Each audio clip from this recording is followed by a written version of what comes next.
Hi everyone. I'm on holiday in the south of France with my mum. Having a great time. I've been cutting down on alcohol and running along the river. And it's my mum lives in a town that's very close to the country, and the air here is so pure. So I've really been enjoying doing more physical exercise, drinking less, and just allowing this energy to course its way through my veins, and yeah, I find that when I drink less, um, this thing just ramps up and speeds up, and yeah, it's much more intense, um, and get a lot of energy going to the brain. I'm seeing a lot of light, things like that. Um, but yeah, what I was gonna talk about was, I think it's part of me thinks, well, it's probably wise not to give advice or not to really say too much at this stage of the journey, because I feel like there's more to die. There's more, there might even be more dark nights of the soul to come. I find like there's many dark nights. I had that one dark night of the soul, and and every now and then there's just so much energy fluctuation that sometimes you feel like you get little mini dark nights of the soul, just that kind of like, ooh, that doesn't feel very good, and then you're fine again. It's just like a series of deaths, um, which when I look at my life as a whole, there have been lots of these little mini deaths on some level. I just didn't pinpoint them or recognize them or tie them to this. But it seems to me like almost like my whole life was Kundalini, in the sense that it was a journey from contraction to expansion. It's just that now it's like ramped up into a really intense degree. But anyway, I digress. What I suppose what I'm trying to say is there's I, I didn't sleep very well last night because of Kriya, and my mind. I'm drinking coffee. My mind was a little bit slow, so bear with. I guess what I want to say is I'm not in a position where I can give advice, even though I have had a massive shift, and I got this thing on my head which I've been avoiding when I'm at my mum's with family, because I don't really want to address it. So every time I go through a kriya, when my hands go up, I'm like, no, I want to wait till I get back to London, because I don't want it's too weird. I don't want to address it with family, even though I think they can tell something's going on. But anyway, that's I'm digressing again. Um, but so there has been a shift, and yet it's not a complete shift. It's not 100% non-duality. This is everything and nothing. It's not a full stop. There's still a lot of thinking, a lot of feelings of specialness sometimes arise, things like that. They're not negated, or I don't fight these feelings. There's plenty of feelings of compassion and empathy. So if I have a feeling of like, oh, I'm a special guy with a mark on, I really don't take that seriously, and there's less and less an attempt to um, contract and deny that, and go, oh no, I'm not there yet. I'm having these feelings, which I would have done in the past. This sense that I'm not there yet, that more needs to happen, or that some thoughts should be pushed away, and others should be, that thought's better than that one, and that's all coming to a close. I really can't be bothered to fight anything really. So I suppose there's more and more, and I think that's kind of what Kundalini is. Maybe you get to a point where the level of acceptance in the organism is such that allows this unraveling to take place, because through your life you say no to things, to your emotions and to events, and then when there's a kind of when there's a certain degree of acceptance, I think maybe that's stream entry, because the rest, the unraveling, then I guess you would say happens by itself, because there's not enough resistance now to stop the process or to halt it, and it's really it's taken on its own momentum. That's what it feels like. I don't know anything, I'm just, and that's what I was going to say. These videos, this channel, is about the process. I've stopped talking about non-duality. I talk about non-duality as a topic, and I can say what I think about it, what I know about it, what it means to me. But I won't, I'm not going to go in front of people and talk about non-duality. I might do some talks again soon, maybe, but I'll be very clear that the topic will be Kundalini, because it still feels very much like a process here.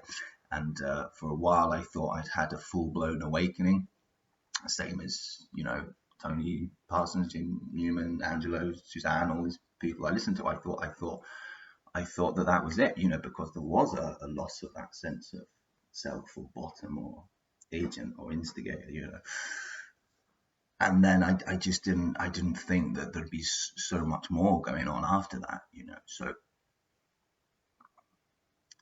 so I guess it's not, it's not fully cooked yet. It's not done. It hasn't come to a complete halt, and that's fine. So for now, I'm just going to talk about Kundalini, the process of Kundalini. There might be elements of non-duality that I address, but yeah, I just wanted to and that's a relief for me, because I suppose I thought when I did my first, only talk in London, that, well, I wasn't quite clear on non-duality, but I thought that the dust will settle. I thought, well, I've had the awakening. I guess some things haven't yet become clear, and they will. But because they haven't, I'm like, okay, don't go up in front of people and start giving advice and start talking if this thing's not fully concluded, So I've kind of retraced my steps a little bit, and I'm kind of like, okay. So I'm going to talk because I feel a real instinct to talk about this, and I can't really not. I don't have the option not to talk about it, really, because when this thing becomes on my head, when it's pronounced, people just want to know. They go, what's, it's kind of like a tattoo. It's kind of like I feel like I have to talk about it. Not just because of that. There's a massive instinct to talk about it, and it goes together with that. Like, for example, when I first started getting mad Korean, when this energy first penetrated my body, I was shaking on the floor like a wild man, and my mind just kept going round and round, and it was just saying in a loop, I'm not going to shut up about this. I'm not going to shut up about this. I'm not going to shut up about this. I'm not going to shut up about this. So, and this was before this. So the real urgency almost to want to express, and so that's what this channel is, and that's what I'm doing. So I hope that it can help people going through the process, because it's been so intense here physically that I think I can maybe reassure people and help people to trust in the process, and to not be afraid of the kriya and the energy, and to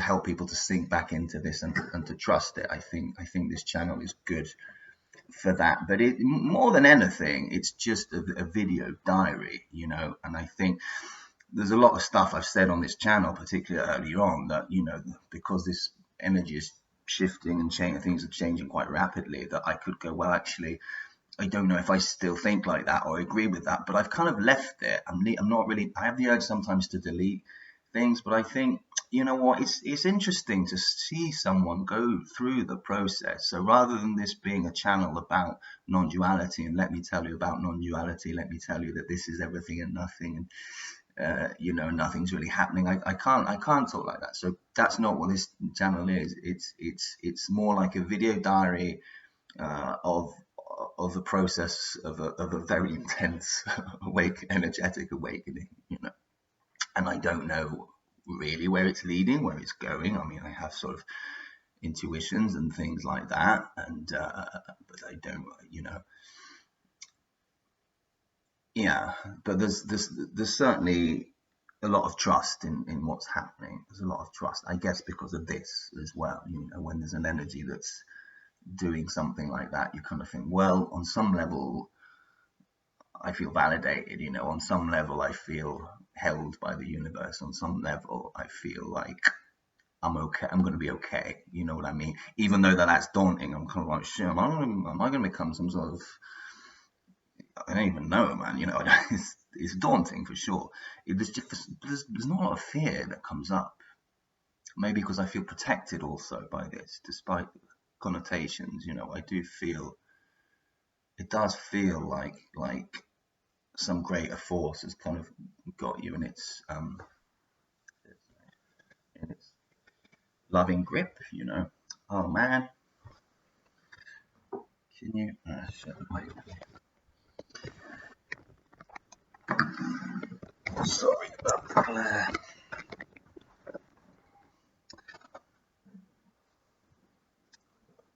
Yeah, so maybe we could talk a bit about this.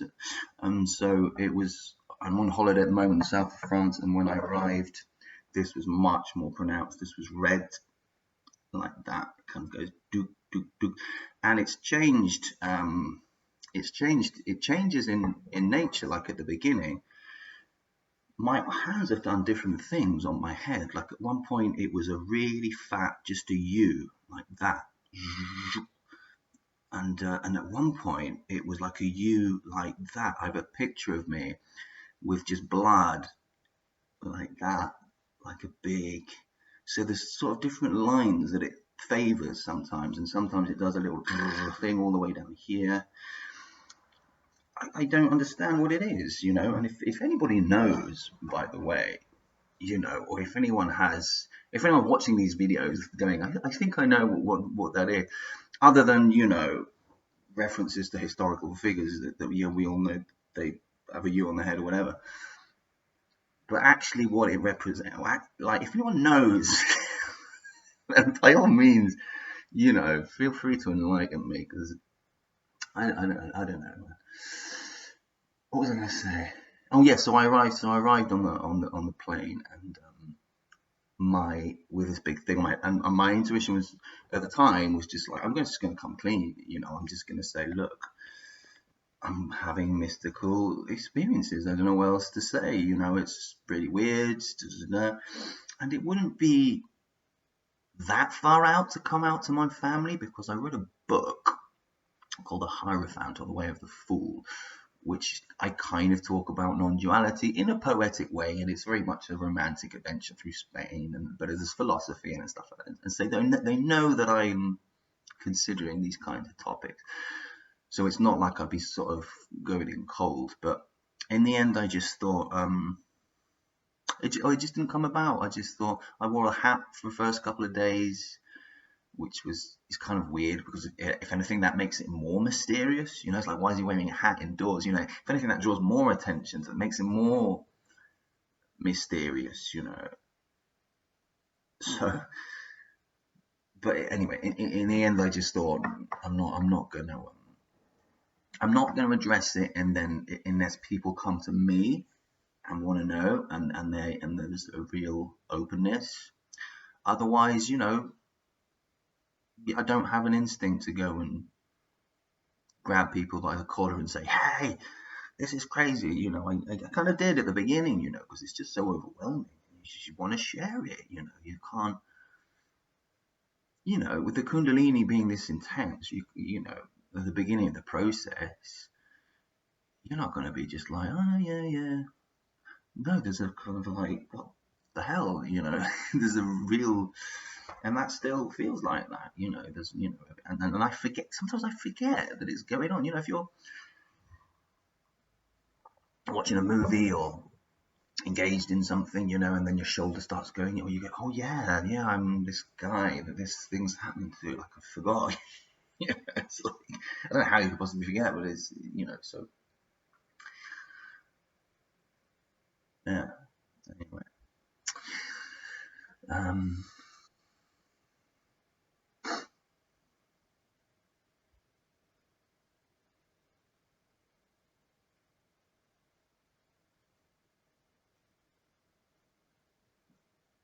the one thing I find is that I before the initial shift, I was listening to so much radical non-duality. It just ramped up. It ramped up. I was like click, click, click, click, click, click, click, click, click, click, click, watching.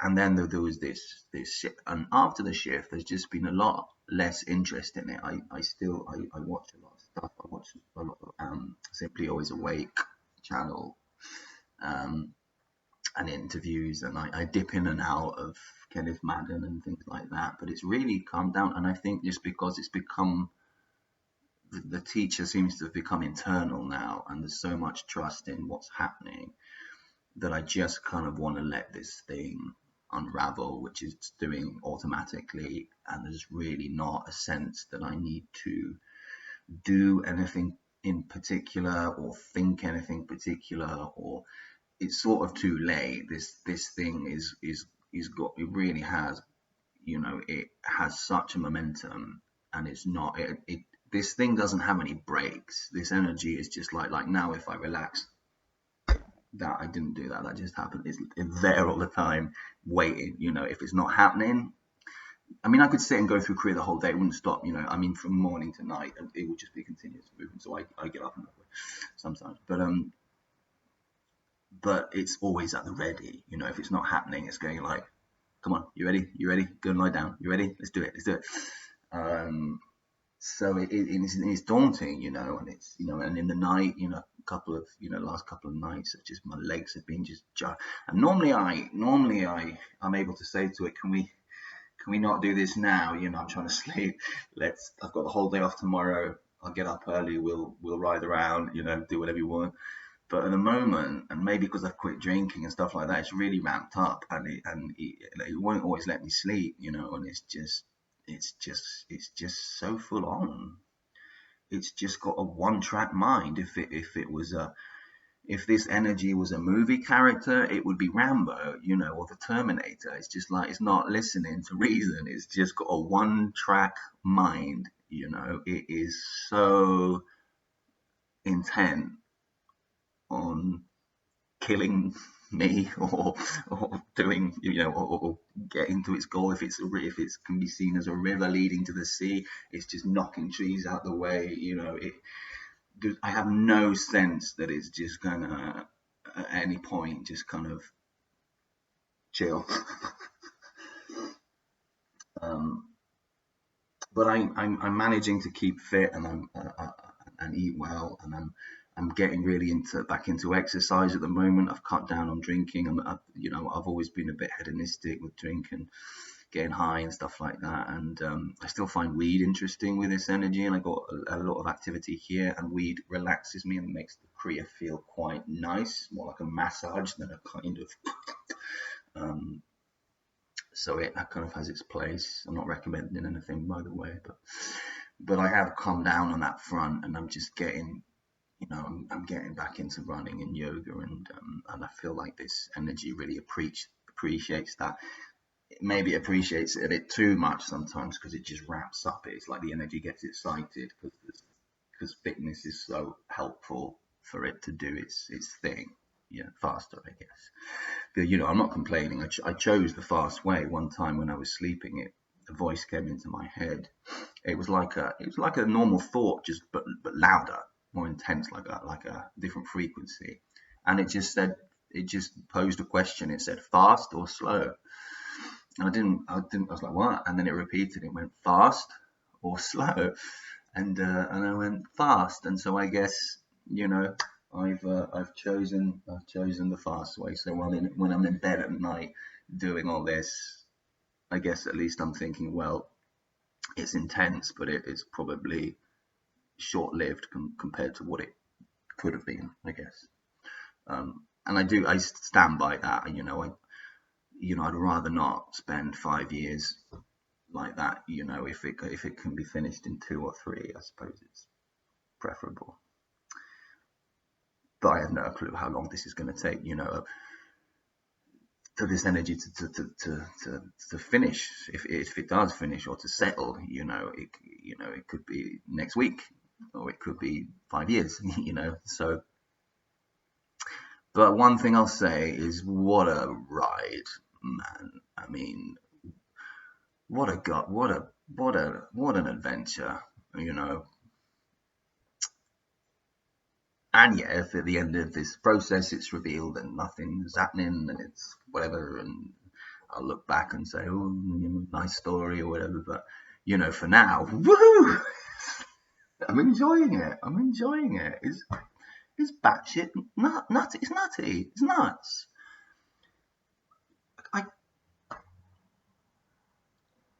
isn't it nuts? It's nuts, right? Is it normal? I don't know what it is. I don't know what. But yeah, like I say, every now and then, I kind of forget what's going on, and then it comes back to you, and then you're like, wait, this isn't normal. This isn't normal. Anyway, don't want to rant for too long. So yeah, okay. I never know how to finish these videos. Thank you for watching.